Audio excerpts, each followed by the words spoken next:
நீங்கள் தேர்ந்தெடுக்கப்பட்ட சந்ததி, ராஜரீக ஆசாரிய கூட்டம், பரிசுத்த ஜனங்கள்.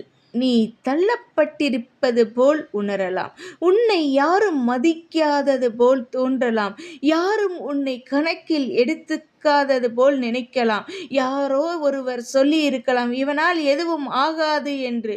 நண்பர்கள் உன்னை விட்டு போயிருக்கலாம். உறவுகள் புரியாமல் இருந்திருக்கலாம். நீ ஒருத்தனா தனியா நின்ன மாதிரி உனக்கு தோணலாம். ஆனா தேவன் சொல்கிறார், மனிதர்கள் தள்ளினால் என்ன, தேவன் தேர்ந்தெடுத்திருக்கிறார் உன்னை என்பதை ஒருபோதும் மறவாதே. உலகம் ரிஜெக்ட் பண்ணலாம், ஆனால் ஹெவன் உன்னை செலக்ட் பண்ணி இருக்கிறது.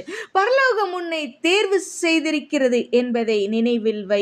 நீ கூட்டத்தில் ஒதுக்கப்பட்டவனாக இருக்கலாம், ஆனால் தேவனுடைய திட்டத்திற்கு நீ ஒரு முக்கியமானவன். தேவனுடைய செயலுக்கு நீ ஒரு முக்கியமானவள் என்பதை ஒருபோதும் மறவாதே. தாவீது மேய்ச்சல் பையனாக தான் இருந்தான். ஆடுகளை மேய்த்து கொண்டிருந்தான். அவனை யாரும் ராஜாவாக பார்க்கவில்லை, ஆனால் தேவன் பார்த்தார். ஒரு நாள் அவனை உயர்த்தினார். பார்த்ததோடு மட்டுமல்ல, உயர்த்துகிற தேவன் நம் தேவன். நீ இப்போ தள்ளப்பட்ட இடம் உன் அடையாளம் இல்லை, அது உன் இடைக்கால நிலை.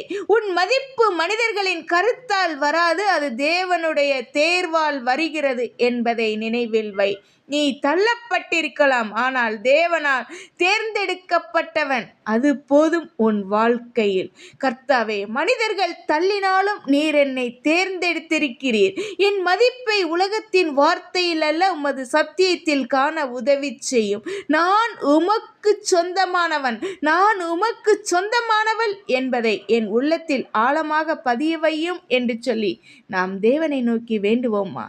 கர்த்தர் தாமே உங்களை ஆசீர்வதிப்பாராக. ஆமென்.